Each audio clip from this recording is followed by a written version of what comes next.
السلام عليكم ورحمة الله تعالى وبركاته. مرحبا بكم في عالم أسلحة الصيد. فيديو جديد كما وعدتكم. ان شاء الله غادي نهضروا على الزيوت ديال تنظيف البندقية، ونشوفوا ان شاء الله شنو هما الايجابيات والسلبيات ديال الزيوت، الطريقة ديال الاستعمال، ونهضروا على انواع شويه مختلفة على حسب الزيوت. كل بالنسبة للزيوت كل الطريقة ديالو ديال التنظيف كتختلف من قناص لقناص اولا من رامي لرامي، كل كيفاش الطريقه ديالو كيفاش كينظف البندقيه كاين اللي المهم كل طريقته. اليوم نهضروا على الحوايج اللي ما خصناش نديروهم ولا حتى الطرق اللي ما خصناش نستعملوهم في التنظيف بالنسبه للبندقيه. قبل كل شيء ان شاء الله غادي نهضر لكم شويه على الزيوت اللي مثلا عندنا هذا النوع هذا ديال الزيت فيه كبيره وصغيره. كبيره دايره شي 6 اورو، الكبيره واقيلا شي 12 اورو ولا 11 اورو. هو صنع الماني. كاينه هادي سوا سبراي سوا بليكوت بحال هكا، وكاين هاد النوع هذا ما عرفتش يكون عندنا في المغرب ولا في الدول الاخرى العربيه. وكاينه الزيت ديال كما كتشوفوا بيغاتزي. ونهضروا على لا غريس سوا بيغاتزي سوا نابورت كيل مارك. المهم لا غريس تا هو شنو هو الدور ديالو شنو هو. غنبدا بهاد الزيت هادي WD-40. WD-40 هاد الزيت هادي كنستعملوها بالتنظيف بزاف ديال الحوايج. شي قفل ما بغيتي تحليك، عندك شي باب تيغوت كدير ليه هادي. علاش؟ حيت الزيت هادي كديغريسي كتحيد بحال قلتي الصدى من الميتال، من جزء حديدي سواء بورت سواء قفل سواء سلاح. ملي كديرها على واحد على الباب مثلا ولا القفل ما كيبقاش توصلوا لاميديتي، كتبروتيجي من الصدى. المهم هذه ممكن نستعملوها حتى هي ديك ريبون دي بياس غي مكتوبه هنايا. الا درتيها في الانترنت WD-40 غادي تعطيك جميع المعلومات اللي كتقوم بها هاد الزيت.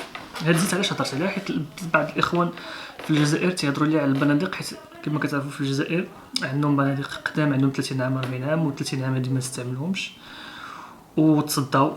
كاينين مثلا بعض الاخوان اللي عندهم الرطوبه ولا ساكنين حدا البحر، ولا الاغلبيه ديال البنادق تتصداو بهذه الطريقه اذا ما كنتيش كتنظفوهم دائما. والطريقه ديال التنظيف باش تخزن البندقيه راه كتكون طريقه مختلفه على التنظيف العادي. WD-40 ممكن تستعملها باش تنظف البندقيه اللي مصديه، حيت كما كتعرفوا في الجزائر بعض الاخوان قالوا لي بانهم تينظفوا البندقيه من الداخل بالغسول ولا بالصابون مع الماء باش يحيدوا هذاك المهم هذاك الغبار ولا ديال ولا الصدى ولا اي حاجه كتحيد من الكانو من الداخل. انا كنفضل البندقيه ما نوصلهاش بالماء، حيت لو وصلت حيت الا هذاك الماء كيكون فيه شي ديال الملحه ولا لاسيديتي ولا تيبدا ياكل في لا ماتيير ديال الكانو.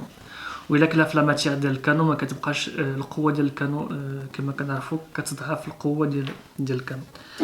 هاد الزيت هادي ممكن تنظف فيها نابورت كيل بندقيه مصديه ولا نظيفه. كتبروتيجي البندقيه من لاميديتي، كتبروتيجيها من الصدى، كتبروتيجيها من بزاف ديال الحوايج. الطريقه ديال الاستعمال ديال هاد الزيت هادي مثلا ملي كيكون عندك الصدى مثلا هنا في الكانو، كدوزها على الكانو كامل، كتخليها ما بين 45 دقيقه او ساعه باش تدخل الزيت، تدخل وسطك الصدى وتدخل تحت الصدى. عاوتاني كتمسحها بواحد الزيف اللي يكون رطب بحال هكا، يكون رطب ما يكونش شي زيف اللي هو اللي غادي يقدر يخرج على البرونزاج ديال الكانو.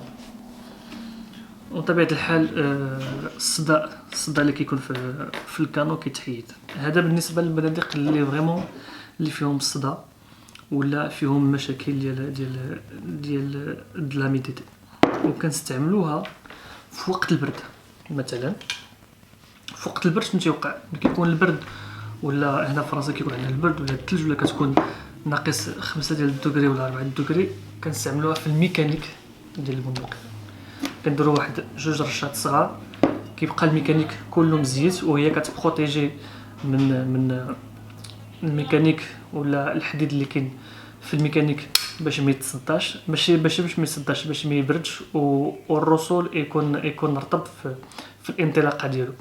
انا حضرت لواحد الاخ كان تيضرب بواحد البندقيه في وقت البرد، تيضرب وما كتبيركوتيش، كتضرب ولا كارطوش ما كتخرج. علاش؟ حيت بارد الحال، والميكانيك الا كان فيه الزيت ولا لا غريس العاديه كيتكونجلا. ملي كيتكونجلا ما كتبقاش تطلق، والرسول كيكون جامد،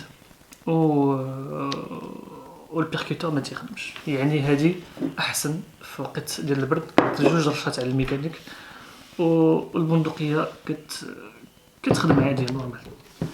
ندوزو للزيوت العادي. مثلا الزيت هذه كما كتشوفوا معايا عندي فيها كبيره وصغيره فاصون باغي، بلا ما نهضروا على لا مارك. هذه الزيوت اللي كتستعمل اون كوتيديان، زعما بطريقه عاديه، اللي نمسحوا بها الكانو ولا البندقيه. غير هو ما خصكمش تكثروا منها. دائما ملي كنستعملوها البندقيه، كاين بعض الاخوان اللي كيكثروا الزيت هنايا، وكيكثروا الزيت في هذا المفتاح وفي المفتاح ديال لا سيكوريتي. هذا بالنسبه للبنادق الايطاليا ولا برونيغ ولا البنادق اللي شويه اللي هما معروفين، ما تيكونش فيهم هذا المشكل. واخا تكثر فيهم الزيت ما تسوق عليهم هذا المشكل. ولكن مثلا البنادق وحدين اخرين اللي كيكون عندهم هاد لو سيليكتور ولا هاد البوطونه ديال لا سيكوريتي كتكون فيها رطب، هذه قاصحه الشيء كندفع قاصحه باش انها تطلع وتهبط. ملي كتوصلها الزيت كتكون كتمشي لاشاط، كتضرب دقه واحده مع داك الريكول ولا داك الاهتزاز ديال البندقيه، لا سيكوريتي كتطلع بوحدها. شي بعض المرات كتطلع بوحدها، واخا كتردش شي بعض المرات مع الميكانيك لداخل، كيبقى مكوانسي لداخل، وكتبقى لا سيكوريتي. كتبغي تخدم البندقيه ما كتعرفش المشكل منين جاي. المشكل اللي كيكون هو انه الزيت كثرتي الزيت في هذه المنطقه ديال في الميكانيك على حساب لا سيكوريتي. هذا هو السلبيات ديال الزيت. وفي الكانو مثلا، من الاحسن تنظفوه بلا زيت الا قديتو. وإلا نظفتوه بالزيت ضروري انكم دوزوا واحد المورسو ديال القطن باش تحيدوا كاع الزيت اللي غادي تكون وسط الكانو. علاش؟ ملي كتخليو الزيت في الكانو، ملي كتمشي كتصيد ولا كتمشي به للرمايه مع الزيت وداك البارود او لا بودغ نوار ديال لي كارتوش، كتزيد كتعمر لك سميتو في الكانو، حيت الزيت هي اللي كتشد هذيك الغبره اللي كتكون، ولا لا بودغ نوار ولا الرش ولا البارود، هو اللي كيبقى لك المهم كيتراكم لك في الكان. وباش تنظفها كتولي عاوتاني صعيبه. علاش؟ خصك غير تاليها بالبندقيه، خصك تنظفها سوغ بلاص، ما تخليهاش شابطه. الا خليتيها للدار كيقصح داكشي الجمي نيطويه، كتكون شويه صعيبه. الزيت اللي كتكون بحال هكذا غالبا كنستعملوها في القناه ديال الكانو مثلا هنايا، حيت كتكون سهل انك باش ديري واحد الانقطاع على الاجزاء اللي بغيتيها في الميكانيك اللي كتكون في الكانو، اللي ممكن تحطها في قنيت ولا نقيطه واحده ولا جوج، عوض ما تستعمل الزيت كدير بارطو ولا كتشتت الزيت في البلايص اللي ما بغيتيهمش انت توصل. هذه كتسهل عليك الطريقه. الوغ السلبيات ديال الزيت اننا ما خصناش نكثروها في الكانو، ولا عندنا في الكانو ضروري دوز واحد القطن من وسط الكانو حتى تنشف الكانو من الداخل. ثاني حاجه، ملي كتكونوا كتصيدوا، ملي كتكونوا كتوجدوا بانكم تصيدوا الاحاشة الخنزير ولا الغرون جيبيي بصفه عامه، البندقيه خصكم تمسحوها اما سيمانه قبل ولا ما تمسحوهاش. من الافضل. علاش؟ حيت الزيوت هادو كتكون فيهم واحد الريحه قويه، يعني ملي كتكون وسط الغابه الوحش ولا الخنزير ملي كيكون جاي عندك كيشم الريحه، بان ريحه الزيت كتكون قاصحه. كما كتعرفوا الخنزير عنده ريحه سميتو رائحه الشم قويه، ملي كيشم ريحه الزيت كيرجع كيقلب الدوره. شي بعض المرات راه كتكون جالس في سميتو في البوست، كيكون الحلوف جي عندك شي كيحبس وتيقلب، تيمشي للجهه الاخرى، كيمشي على اليمين ولا على اليسار، انت ما كتفهمش كيفاش هو ما شافكش، ولكن الريحه عارفها بانك لوكاليزاك، فهمتي، عارفك بانك راه كاين في ديك النقطه ولا في ديك المنطقه، من بعد تيقلب الدوره كيمشي للجهه الاخرى. شكون اللي كيخلق المشكل؟ هو الزيت اللي كثرتي في البندقيه ومثلا نظفتي هذاك الصباح ولا هذيك الليله وكتخلي الزيت في البندقيه، الحلوف تيشم الريحه ديال الزيت ما كيبقاش يدور بك كيف في داك البوست ديالك. يعني من الاحسن الا كان عندك جوج ديال البندقيات، مثلا صيدتي وحده بها البارح، صيدتي بها الحجل وداك الشيء، وغدا عندك الاحاشه، هز البندقيه الاخرى اللي نظفتيها سيمانه هذه ولا 15 يوم اللي ما بقاتش فيها هذيك الريحه ديال الزيت. هادشي هو اللي كاين الاخوان. ونهضر لكم على الانواع ديال الزيت، تصون ما كتختلفش بزاف، تقريبا نفس الزيوت، ايوا كتختلف على حسب الماركه. قد ما كتخلص بزاف قد ما كتكون الزيت، لا فينيسيون ديال الزيت كتكون رقيقه وكتدخل ما بين الميكانيك والميكانيك. بالنسبه لاكريس هذا كنستعملوه في المناطق اللي كيكون فيهم الاحتكاك ما بين الكانو و ولا كروس. مثلا هنايا هاد المنطقه هادي فاش كتسد البندقيه، يعني لاكريس كنديرها غير فهاد الجناب هادو في كيكون في كان الاخر المنطقه فاش كتغلق البندقيه. غير هو لاكريس من الاحسن تستعملوه ملي تكونوا خارجين لشي منطقه اللي فيها الربيع اللي ما فيهاش الغبره. الا كانت الغبره بطبيعه الحال لاكريس كيجمع الغبره وكيجمع التراب، تولي تخلق مشكل ديال لو جو في البندقيه، وشي المرات ما غاديش تسد لك البندقيه.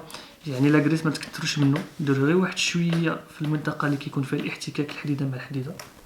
نتوما راه كتعرفوا علاش كنهضر، باش انك كتسهل المرونه ديال اغلاق البندقيه ولا فتح البندقيه. الاخوان نتمنى يكون عجبكم الفيديو، وتبارك الله عليكم، حتى المره اخرى ان شاء الله.